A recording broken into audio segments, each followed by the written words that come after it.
And now, without further ado, Okay. your favorite podcast, ladies and gentlemen. And mine. And mine. Emotionships, where we talk about the real reason everything happens for a reason. I'm your host, Charlie Carroll. What's so funny? It's just funny. Go ahead. Along with my connected co-host, Mallory Connected? Redmond. What are you talking about? You're the connected one. So many varying levels of connectedness. Look at your shirt, watch, and shoes. Just a little. Can we zoom in, Gelman? Can we zoom in? I'm It's sure. super impressive. I'm sure he will now. the Zoom in. the olive. I hate to admit theme. this on live television. Well, that's okay because this is not live television. So go ahead. I mean, this is the first time I've worn these J's. You're talking about Jordans for the less cultured of us. Yes, for the less cultured. This is the first time I've busted them out. Since how long have you had them? These are 2003s. Okay, so you've had them since 2003. I mean, actually, yes, these came out in 2003. This is like 1997. I actually have a pair of these that are originals. These are retros from 1997 that I got at Nike Town in Chicago. Yes. Oh my gosh, my family used to make treks to Nike Town. It was a whole thing. Yeah. Oh yeah. I got them before a day or so before a playoff game, a Bulls playoff game. Sure. 1997. They are originals, which is almost impossible to find. Box, receipt, everything, never been worn. Yeah. I mean, that seems almost more like a collector's item. Yeah. Oh, for sure. Okay. I've been offered. That's fine, I've been offered but a lot I of money want to talk for about those. these. Yeah, let's talk You've about these. had them. You've literally. I know you keep saying they came out in 2003. You've had them since 2003. No, I got them later. I don't know when I got them. Like, ballpark me. Maybe 10 years. You've had them for 10 years and you've never worn them. That's correct. So why today? Well, because I'm making a commitment not to. I think it's. I've changed, and I think it's kind of goofy to hold on to things and never enjoy them. Yeah. Look And at so, you. Yeah, and so there's certain things that I'm finally busting out after years of. How does it feel? They feel good. I like them. I mean, I don't care about the shoes. Gosh. I knew. I knew that. I couldn't help it. Oh, though. jeez. Okay. I mean, it's good.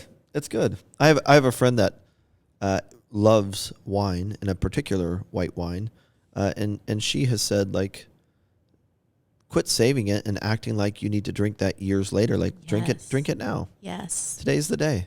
Yes. YOLO. Especially when you're with good friends. Drink it. Yeah. Yeah. I have been similar. I mean, I don't stockpile shoes, but it's hard for me to, like, when I was a kid, this just brought back a big old memory. An emotionship, maybe. When I was a kid, every Christmas, I would open my presents and I would keep them down in the living room for like weeks. Yeah. Literally weeks. My parents would be like, do you not like them? And I'm like, no, I love them.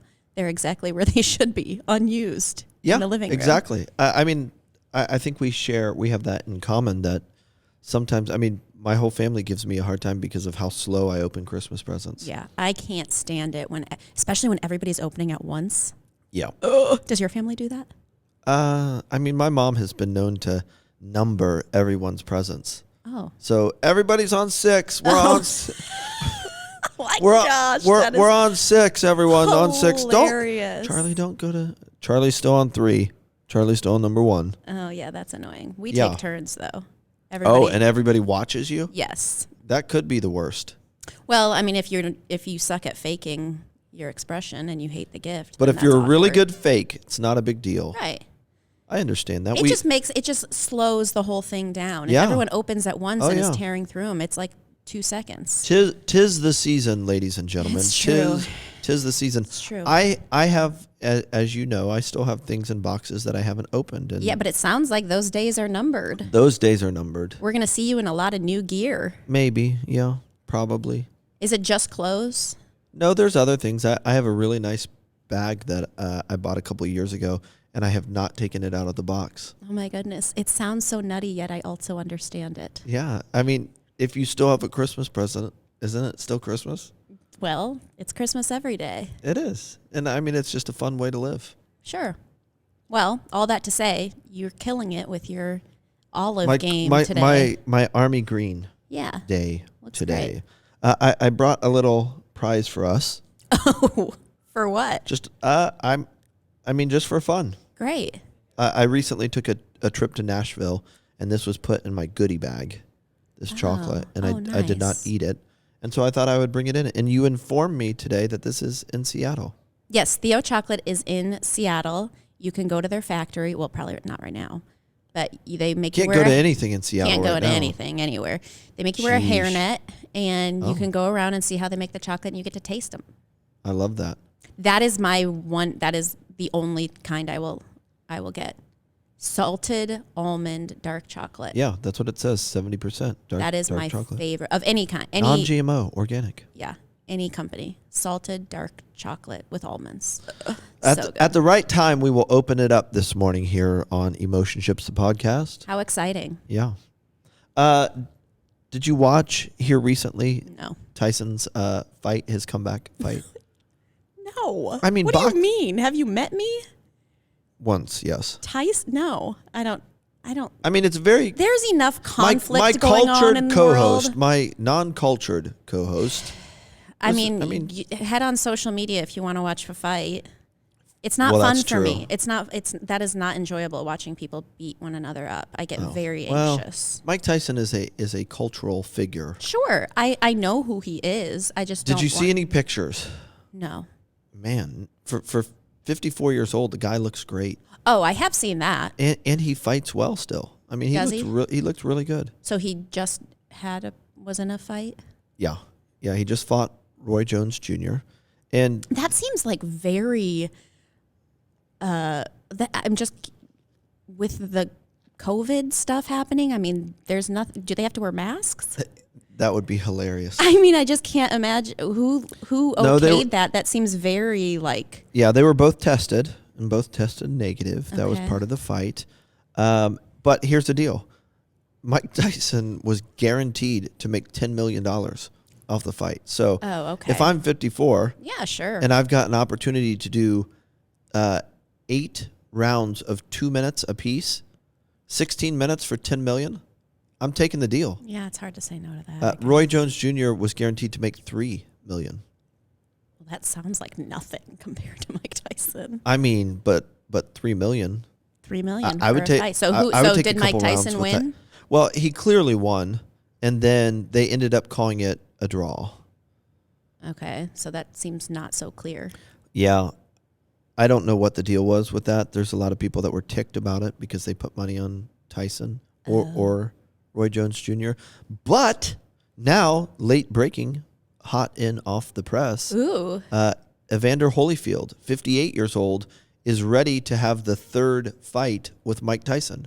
This just came out. And for those of you that are boxing fans, I think it was 1997 when Mike Tyson and Evander Holyfield fought. When you were at Nike Town. Yes, not long afterwards.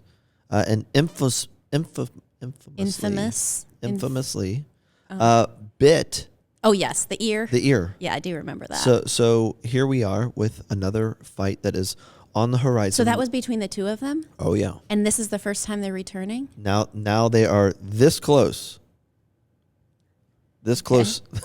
Is he? This close to a deal. Is what I read Who late won? last night. So Evander Holyfield won that one? Is he the one that... He did. He's the one I that was... remember that because I was young and that was like a very scarring image, Yeah. the whole ear thing. Oh, yeah. It was a big deal. Yeah. Evander Holyfield, he might go back and get MC Hammer or Deion Sanders to put some motivational music together with him. Wow, what a blast from the past. Yes. All of that. Yes. All kinds of crazy stuff in the news. Mike Lindell. Do you know the name My Pillow, the My Pillow guy? No. What rock am I living under? I know nothing that you're talking about. I don't know. But he is coming out now, Mike Lindell. God bless you. I don't have a My Pillow, by the way. Do you? I don't even know what that is. I have a pillow. Oh. And it's mine. He's a guy out of, I think, like Minnesota or something that was a drug addict and decided to get clean and try to start his own business. We appreciate entrepreneurs here on Sure. Emotionships, a podcast, and now has like Giza sheets and all of these products, towels he's selling. But he got started as the My Pillow guy. And he came out and said, 100%, not 98%, Right. 100%, President Trump is going to be our president. He has seen the evidence. Okay. He's seen the evidence. Okay. I mean, I don't know. I haven't seen evidence, but it doesn't every day that seem goes like the ship is going in that direction. No, every day that goes by, it seems like I mean, that evidence isn't there. But he said he has seen the evidence, and I don't know what is that? I mean, what is he referring to? Has he said more? He's just saying the evidence. Yeah, the evidence. I'm not sure. Okay. I'm not sure. That being said, I was thumbing through social media as I do, and Joe Rogan was talking about the metal object that was left in the middle of nowhere from aliens. Okay. Have you seen this? No. Again, no. I'm under a rock.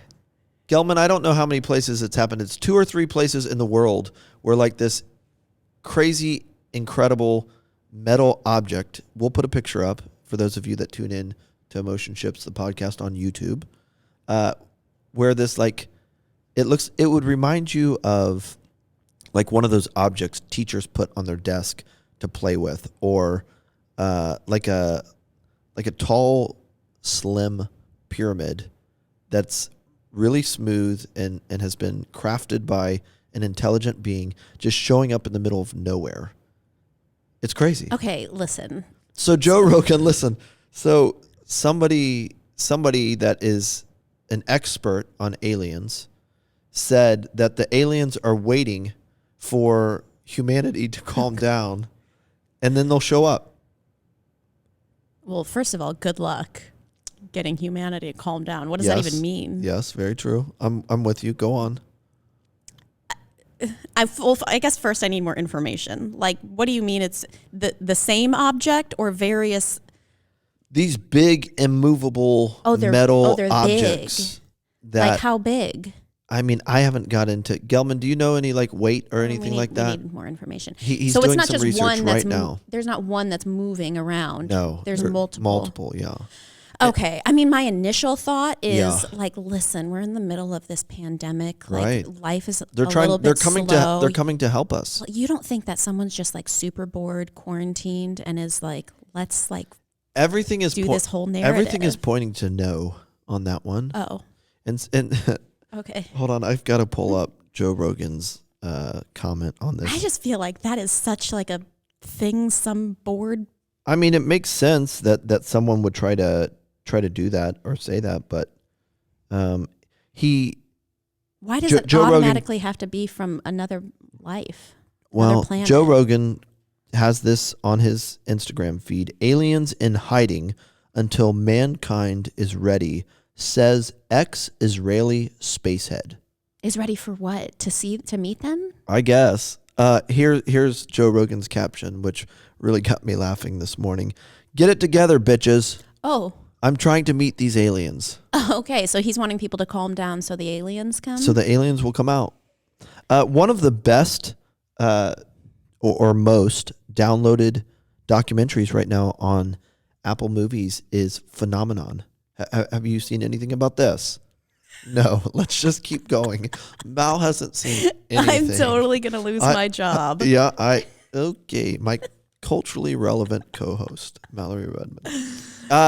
It's put together and it has all of these like elected officials and Air Force people and experts from NASA and former presidents talking about just to what extent our government has gone over the last 50 years to cover up the visitation and reality of aliens. Look it up. I mean, sure. If you have not seen it yet, it's worth looking into. Okay. Did you watch it? I've watched a large portion of it, and it's fascinating. Harry Reid and different senators just saying like, this is some of the stuff that we've seen, and for whatever reason, probably fear-oriented stuff. Like our government has gone way out of the way to try to protect us or shield us from all of these things.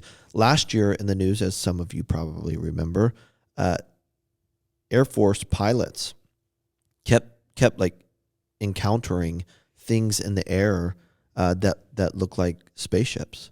And it's, I mean, Google it and you'll see it out there. Yeah. But It's not a thing. For some reason, it doesn't really pique my interest much. Interesting. Why would you say that is? I don't know. I think maybe there's just like enough to think about and contend with here on our own planet that, I mean, if they were actively coming here and like making themselves known, then obviously I would be interested, but I just don't really go there. I mean, I understand that. I think most people do not go there, but I'm really starting to have these flashes of like Will Smith movies. Yeah. Where they're showing up. Sure. That freaks me out a little bit. Cuz they're never like friendly in those, aren't they just like blowing things up? Yeah. Yeah. In those movies, but maybe they would be semi-friendly. Sure. It's interesting how hard we have to work, or at least it seems this way to me, to not consider things like that. But yeah, everything I know tells me that it would probably be better to suspect that there is life out there on other planets than to think that we are it. Yeah. I think that there's life on other planets. I just don't give much energy thinking about it. That's all I'm saying. Yeah, makes sense to me. Gelman, what do we've got? Yeah, can you help us? What do we have here with the weight of these things? We'll throw an image or two up there. See, they're taking it off of Google. They've infiltrated Google. Goodness. These aliens are even pulling the liberals. Liberals. Can we get Congress to get Zuckerberg? And maybe Bezos? Zuckerberg is an alien. That could be true. Mm-hmm. I mean, the book of Hebrews says that we entertain angels without knowing it. I mean, who knows? But these things are so creative that they have gone in and at least pulled the images off of Gelman's Google. What in the world? Oh my goodness. Okay. What's next on your list? Let's keep moving. I did see. Do you want to take a stab at any of the 5 trending psychological trends? What does that mean? Well, I was looking at all of this, and I just thought, geesh. We spend our time like very differently, I feel like. Based Clearly. on everything you've talked about so far. Clearly. What do I do with my life? Clearly. I don't even know. I just thought I would get into, actually, I saw an article about something from a psychological standpoint, and it's something that I'm very interested in. And that led me down a funnel to get to the 5 psychological trends. I was surprised, but number 1 was global warming, which half of our audience just tuned out because I said that. Bye, everyone. What? Okay. I guess I don't understand what a like psychological trend is. Yeah, sure. Things that people are talking about and mentioning as to what is affecting their mental health. Okay. And global warming was one? Yeah. Wow. It made the top 5 list on 2 different sites. Okay. Interesting. It was interesting. And the second one was pain management. That 100 million Americans, 1/3 of Americans, report having chronic pain. Never stops. Chronic pain. Yeah. That's rough. That makes sense, though. You have back trouble. I do have back trouble. It's actually just fired up again in the past day or two. Yeah. So if you think about the people that you interact with, 1/3 of them having chronic pain, it is an interesting thing. Yeah. And that will make you go crazy. It's very easy for that to make you go crazy. For sure. When you can't get rid of it and you try different things and get a little bit of relief and it goes back. Yeah. Yeah, for sure. Other topics that were on there, and then I want to come back to this idea of pain, was sports psychology, that fewer and fewer young adults and children have the ability to deal with all of the pressure that is being put on them as they play sports. Oh, interesting. I mean, it makes a ton of sense, right? A lot of pressure. I mean, any more mom or dad almost seem to be living through their kids and their sports, and I think you've been on a sideline or two to see it. Yes, I have. You've probably experienced it yourself as a gymnast. Yeah, I mean, there's a ton of pressure, but in a what's the shift in kids no longer being able, like it's just growing and growing because of the parents' increased involvement? I think what they were saying is the competitive nature. It's getting like so cutthroat that kids can't take the coaches flipping out on them and making it all about winning and unintentionally associating the kids' value, like as a human being, with their ability to execute or perform. Yeah. I feel like colleges or even like professional scouters, is it me or are they starting to go to younger and younger aged No, they are. kids? Like the pressure. No, for sure. I was just talking to my mom about my cousin's kid who I can't remember how old she is, but she's very young and she's a softball player and she's already being recruited by colleges and like she maybe just started high school. I'm not even sure. It just seems like that alone is a ton of pressure for a young kid who's like not even developmentally there yet. Yeah. There are some 8th graders that are talking with the big colleges now that they're trying to lock them up early and keep them. Yeah. So pretty wild. You made it 21 minutes before opening that chocolate. Well, I just thought it was way to go. Something that we could do here on That's great. the podcast. That's good for your mental health. Yeah. Getting back to this idea of pain. You know, when we talk about just the way pain manifests through the body here on the podcast, it's something that we're really starting to pay attention to because often we view pain as a negative thing, but pain is a gift to us to move us in a different direction. And it's interesting that the period of time that we're living in where you can take, I'm going to give you some of this chocolate. I just put it on my, thank you. Yeah.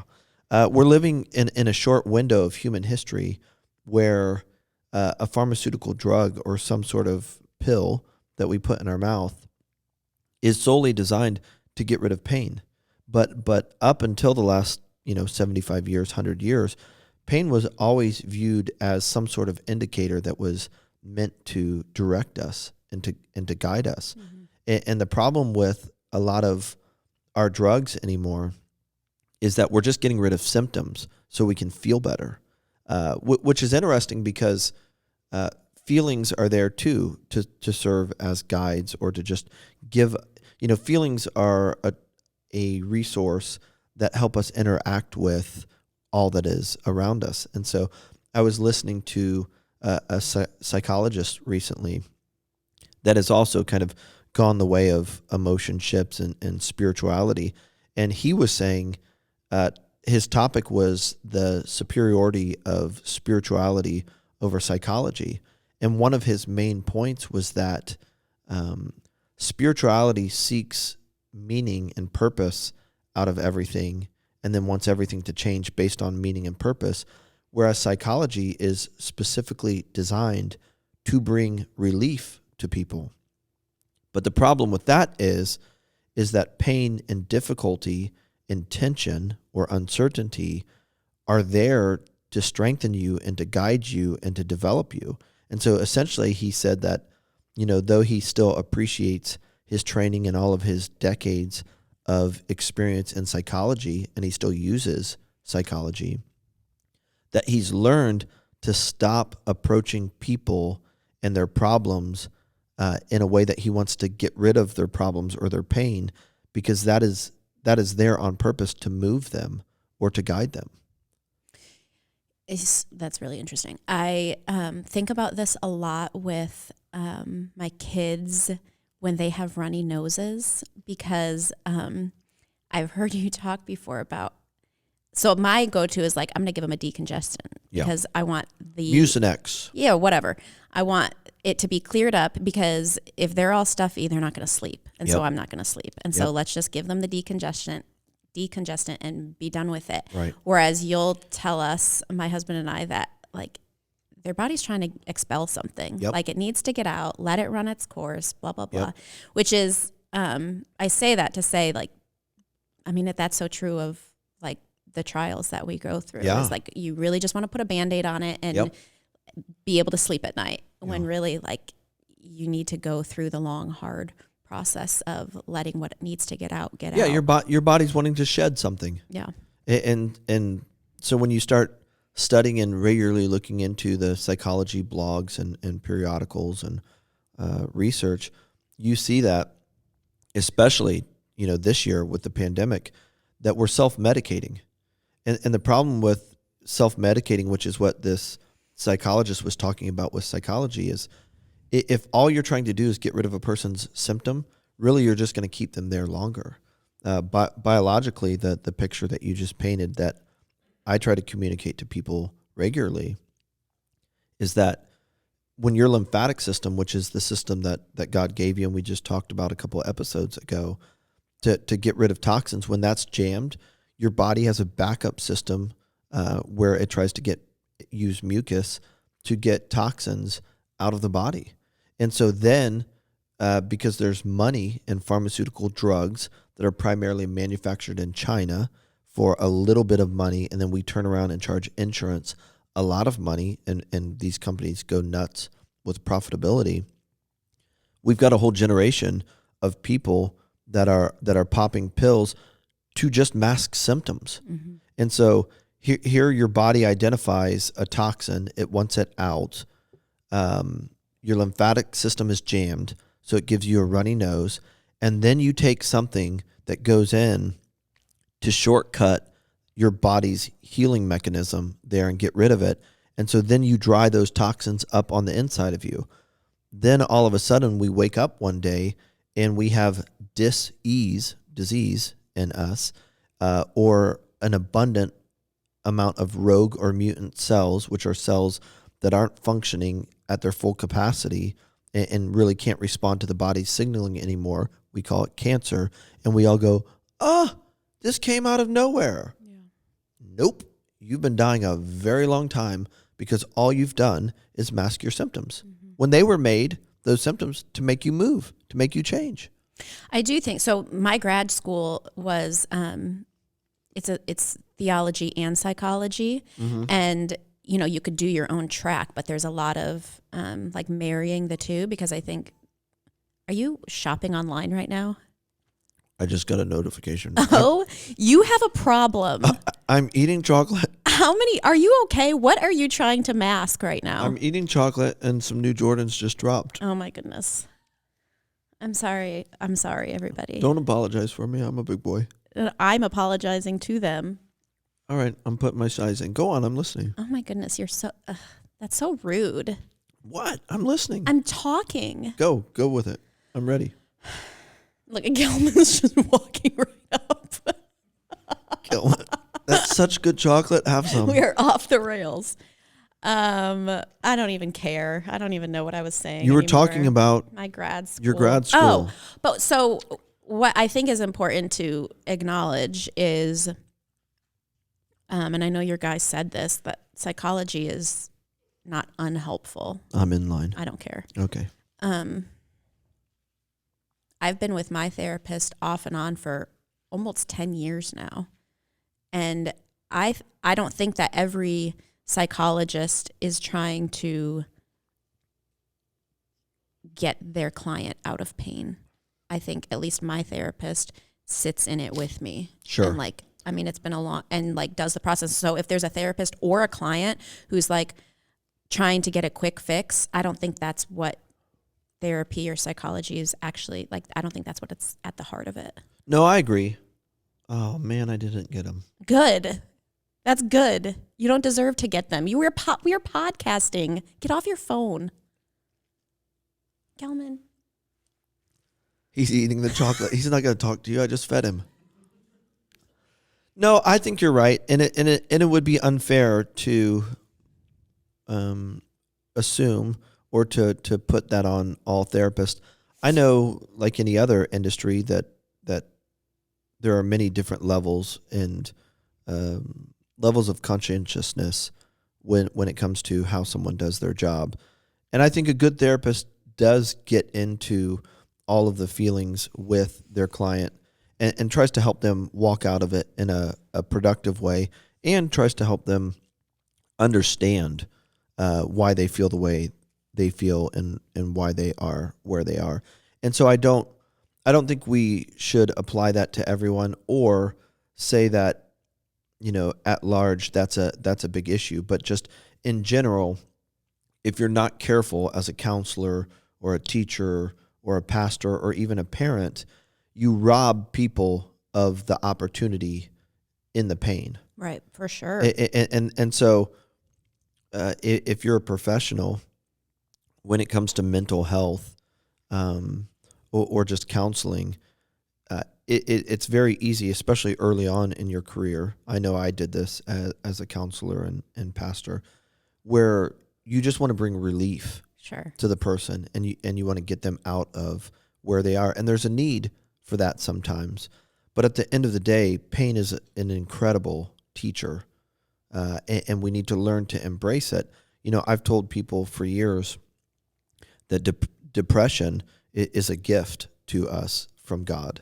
And I know there are varying levels in like clinical depression and generational or chronic depression, which that has now altered our DNA, and you probably need the help of a professional to get out of that and get that fixed.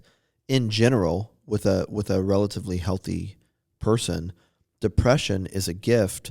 I compare it to a check engine light, that basically when you're depressed, that's the check engine light coming on saying you've placed your attention and your energy on something that's not going to satisfy you. And because you're not getting it, or because it's different than you thought, you are now heavy because you put energy and weight into that thing, thinking that it would make you and keep you happy. And the truth of the matter is, one of the things that we say is nothing added, nothing taken away.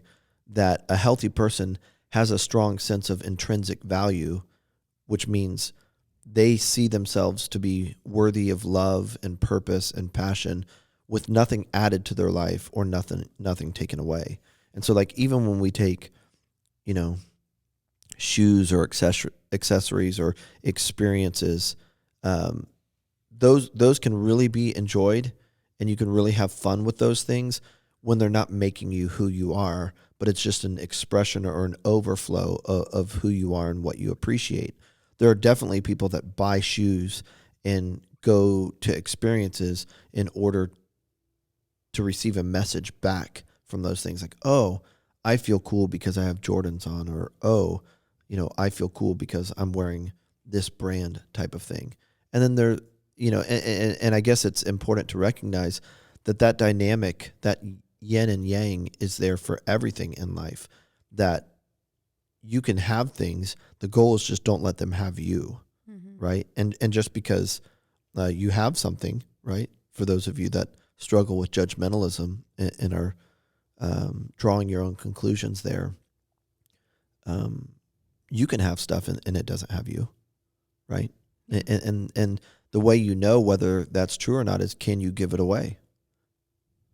Right. The moment you start to think that something has you, you need to move away from it a little bit, and sometimes that looks like moving toward it, if it's a fear, to just show that you're not being controlled by it. Mm-hmm.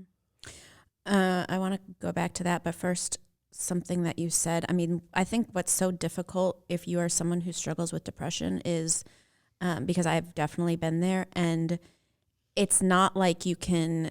And I know you're not saying this, but it's not like you can snap your fingers and say, like, sure, oh, I'm valuable with nothing added, nothing taken away. No, like, that's the problem, is that you can't say that. And so I think that for me, psychology kind of saved my life. Like, my therapist saved my life. Yeah, just in walking with me. And she did not immediately put me on meds. She didn't tell me, like, things just to cover up what was actually happening. Like, she walked with me through the experience, and I don't know that I would have ever gotten to a place where I could say, like, I'm valuable with nothing added, nothing taken away without that. Yeah, I'm definitely not one of the no meds people. Does that make sense? Yes. Like, I don't think, if you have been conditioned to just pop a pill at the first sign of resistance or trouble, then you're in trouble, right? Mm-hmm. But I've had hundreds of people come to me over the years in my office as I was going to sit down and, like, serve as a counselor or a coach to them. And they did not, they were more of a health person and a naturalist, and they did not want to go on an antidepressant. And I'm not, I told them, I'm not going to look down on you, and I don't think it's a bad idea if you are so overwhelmed you cannot get any traction. Mm-hmm. And so there's definitely a place for something like that. Um, I would ask them questions about nutrition on that list of psychological trends. One of the things that is trending now in psychology is nutrition. And when someone has absolutely no nutrition in their life, how that can just wreck mental health. And so now we're Sure. starting to connect the dots between, hold on a second, you're not putting anything that's living in you, right? And I'm not talking about GNC vitamins here, which I think they went bankrupt, but Oh, I'm talking about like living whole food supplements. It makes sense with your brain being alive that if you're not putting anything that's living, which most food is dead, in you, that you're going to start to have mental emotional issues. And so if someone came into my office and said, "Man, I'm really struggling with this," one of the things that I would start to ask them about or be interested in is, what is your commitment to your life on a micro, like, consistent scale look like? Where are you putting life into your life? And typically what I see is that there's a pattern of no life being put into their life, mm-hmm. and they're living their life through the life of others. Mm-hmm. And that just leads to death. Mm-hmm. But that being said, for the person that was, really struggling with depression or suicidal thoughts or anxiety, to take a pharmaceutical drug that can give them, like, take the weight off of their chest and let them breathe a little bit and think a little more clearly, or get them out of a state of fight or flight, I'm all for it. Yeah. It just can't be a long-term solution. I work on people every week, and to see the list of pharmaceutical drugs and medicine that they come in on, uh, there's this idea in holistic medicine of adaptation, and our bodies are so brilliant that when one part of our body starts to struggle, or one of the energy centers, which there's 7 of them in the body, when one starts to have a major drain on it, the other energy centers below it and above it will go to it to try to help it. And so depending upon who you talk to, there's around 37 major organs that we have. And that number will change based on what kind of doctor you're talking to. But it is possible. And a lot of Americans are either in a state of max adaptation or close to it, which basically just means that certain organs have been duct taped energetically to other organs. And eventually we get to this place where the body says, I can't do anything else. Mm-hmm. Everything has like ran to everything else to become a Band-Aid and help it, because in a long time ago, when we weren't so exposed to materialism and keeping up with everybody else, and chronic stimulation and chronic stress and chronic inflammation, adaptation was a way for your body to get itself out of a short-term, temporary, like, problem. Mm-hmm. Now people are staying in max adaptation for a long time, and all of their system is offline. Yeah. And so I'm for temporary pharmaceutical fixes in order to help someone think clearly. Like, when they're training soldiers, and they'll only have 3 hours of sleep in Hell Week, and then they will watch them and wait till they all get into deep sleep, and they'll come banging through the door with like all of these loud sirens and flashing lights, and a flashbang, which is a really loud disorienting noise, which serves as a weapon. They will do that to try to train them to be able to function normally in a stressful or fight or flight situation, because that will serve them in war. That doesn't work well in real life, right? When we are in a state of fight or flight, the blood in our brain goes to the back of our brain, which is there. It's the way God made us, to give us a short term, quick jump this ravine, jump up in this tree, fix the problem. But we were never made for the blood to stay in the back of our brain all of the time, because a lot of our conscientiousness rests in the front of our brain, right?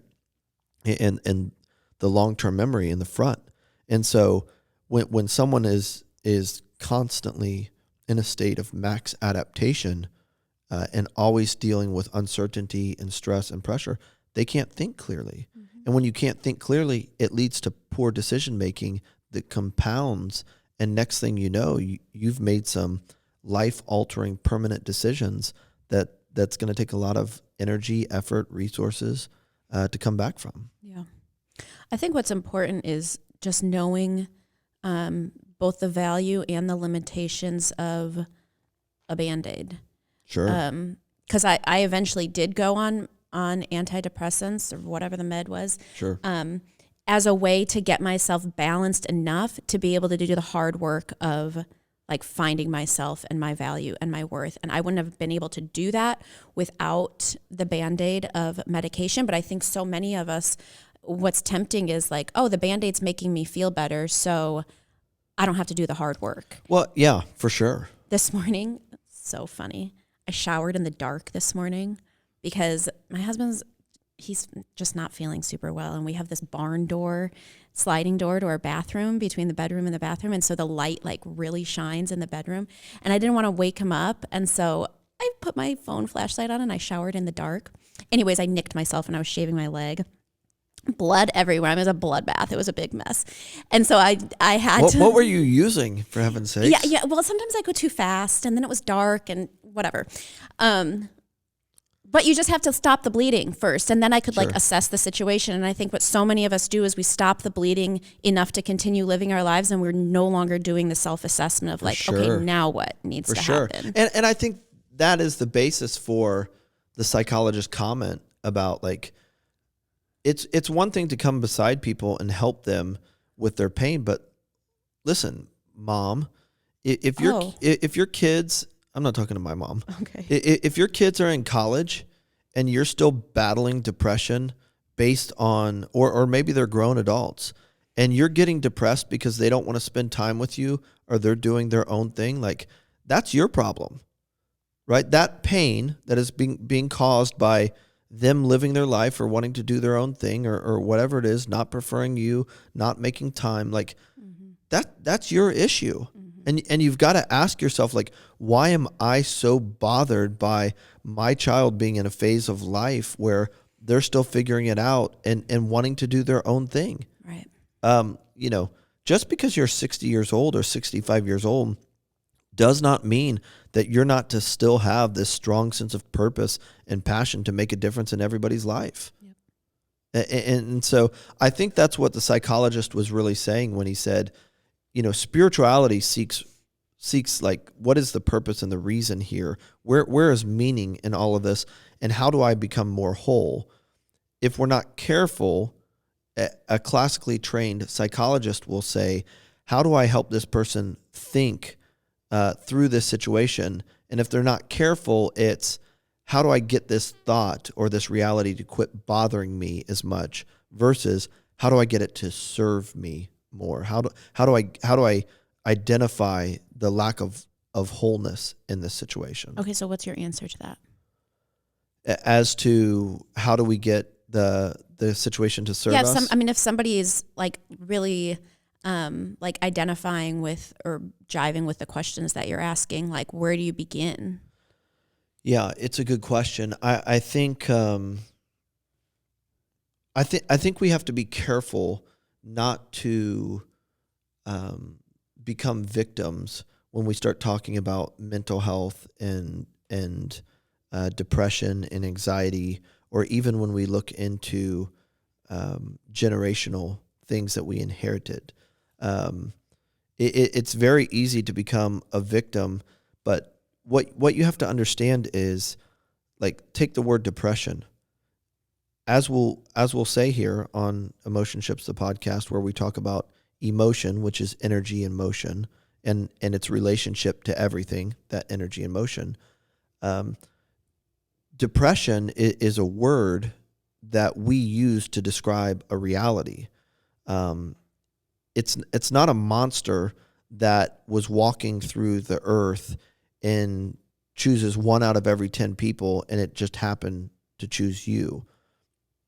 Which means I've got to learn to identify why I am feeling the way that I am and not allow that to become something that I use to justify a lack of action or responsibility on my part. Mm-hmm. Like, you are the owner of your own health. Mm-hmm. You are the owner of your life, and you can't control what other people did to you. You can't control which home or part of town you were born in, but you can control your response to those things in this very moment.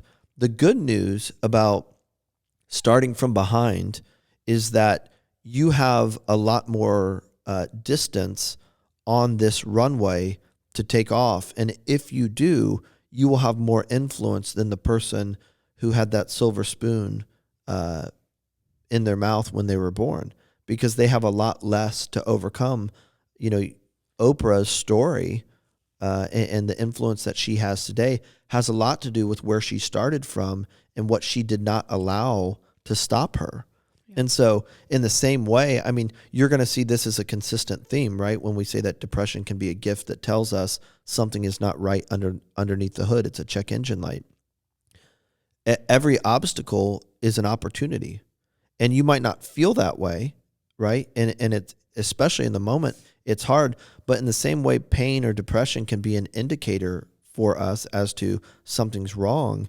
The more that I have that I'm up against, the more that I have to turn into opportunities to serve me. And so when we start talking about mental health issues or things that went wrong, at some point in time, you're going to have to take responsibility for your own life. And if there's one thing that I've learned, um, you know, uh, traveling my own path, it's that rarely do we know what other people are up against and what they have had to go through in order to become who they are today. And so you can look at people and justify why they are where they are versus where you are where you are. But at some point in time, you have got to start changing your destiny by owning your current reality. Why am I where I am? And what am I doing with what I have? Mm-hmm. And you know, in a very difficult situation, you know, you look at different things throughout culture. Um, a lot of, not all, and especially not now, but early on with a lot of like hip hop artists, they were just singing and essentially writing about all that they were up against. And that story, the difficulty, the hardship, resonated with a lot of people that did not have the exact same experience, but knew what it was like to overcome some sort of hardship. Yeah. I think the other side of the coin, I agree that a lot of people it's easy to use depression as permission to just like be depressed, Sure. you know, and not take ownership.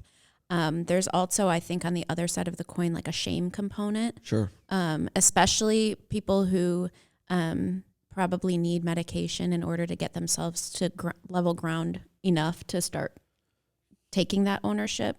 Do you like? What are your thoughts on like how shame can kind of get into a person's narrative so much that it kind of gets them stuck? I mean, the thing about it is learning to live out of everything that we were given and learning to think for ourselves.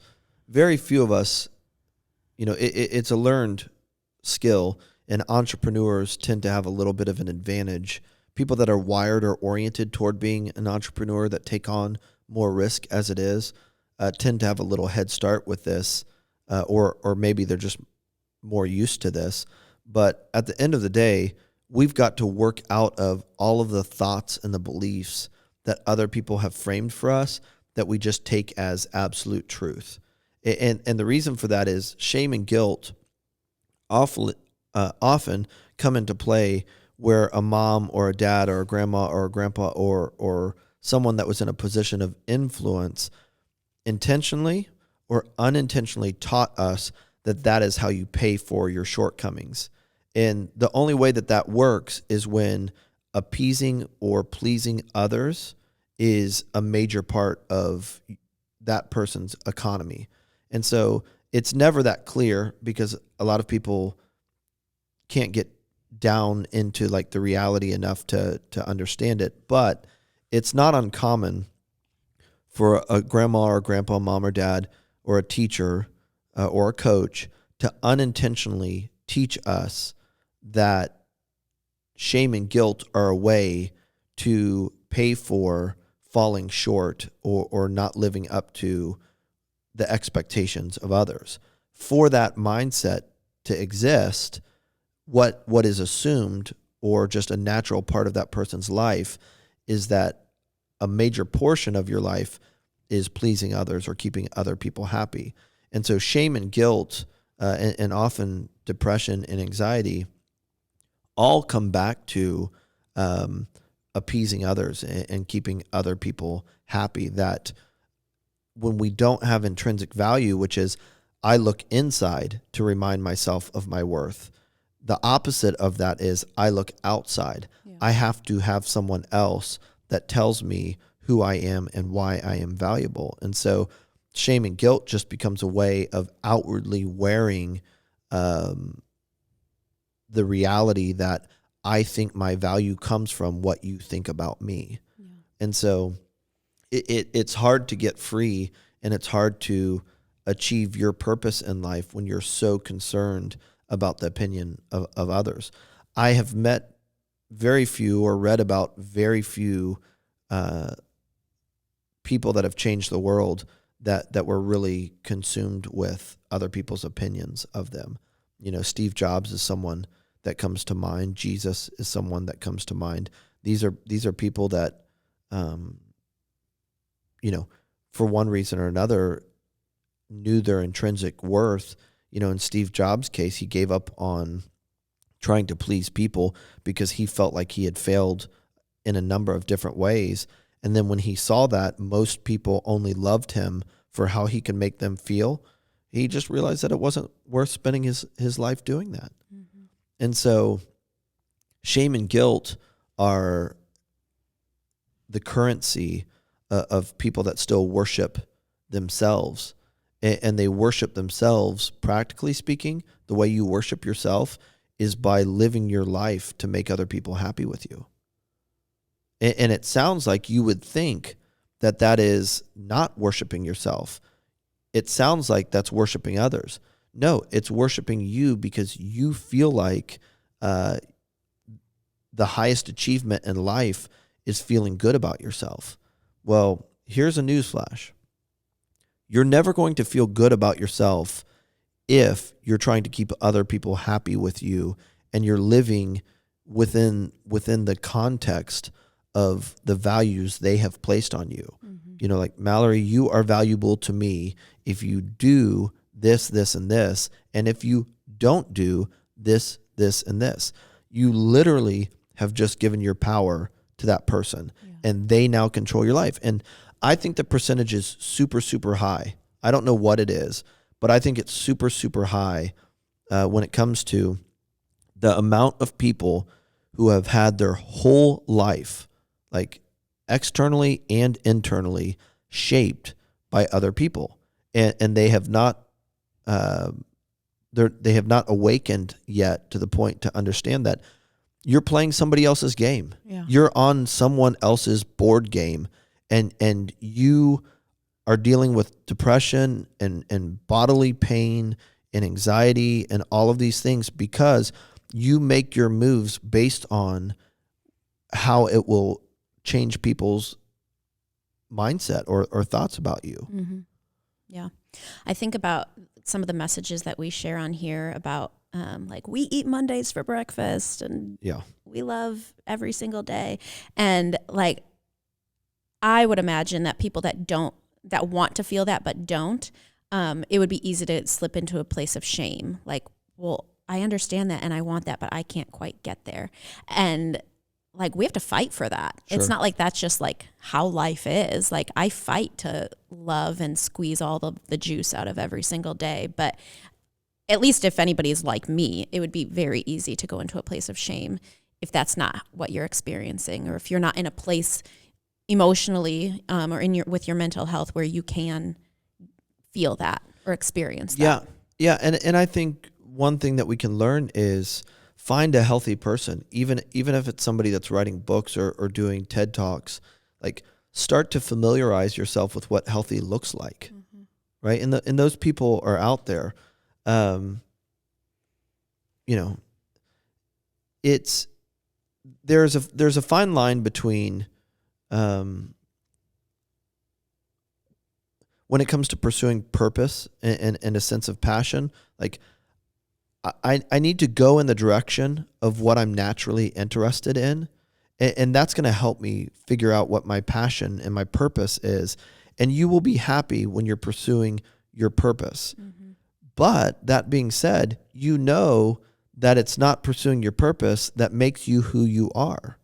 And so that's kind of the fine line there. And I think the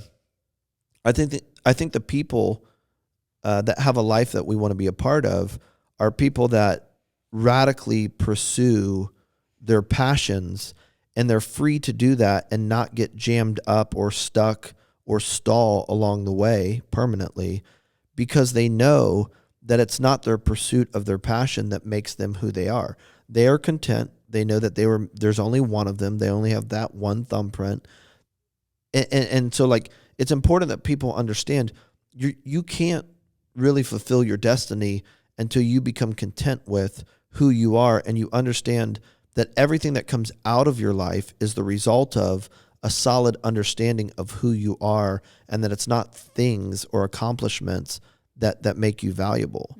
Mm-hmm. A lot of inventors and patent holders and world changers had learning disabilities, and dealt with rejection early on. I mean, that's a very like normal thing. Mm-hmm. A lot of them had dyslexia, and just saw things backward, which helped them, but it also helped them get over their fear of other people's opinion about them. Sure.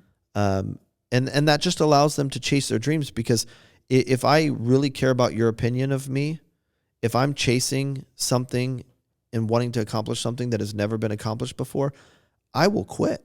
Sure. Based on everybody else's opinion of me being a lunatic. Look at Steve Jobs, how many times he could have quit. Yeah. Abraham Lincoln, how many times he could have quit. This same philosopher that was talking about the difference between spirituality and psychology said, every world-changing idea begins as a blasphemy. Right? That it literally is just going to go in the opposite direction of what everybody thought. Yeah. And so one of the major things that Jesus was called was a blasphemer, because he came in and said, here's the way things are going. It's not that, it's this. Mm-hmm. And so if you can't get that thought out, because you care too much about other people's opinion of you, you're gonna have a hard time becoming who you were called to be. Gosh, it's so hard. It's sad to think about like the graveyard of all the dreams that never made it to fruition because of that fear. For sure. For sure. Let's get blasphemous. Let's get blasphemous, baby. I think that's it. Okay, let's be done. I think that's it for this episode of Emotionships, the podcast where we talk about the realities of everything. Till next time, ladies and gentlemen.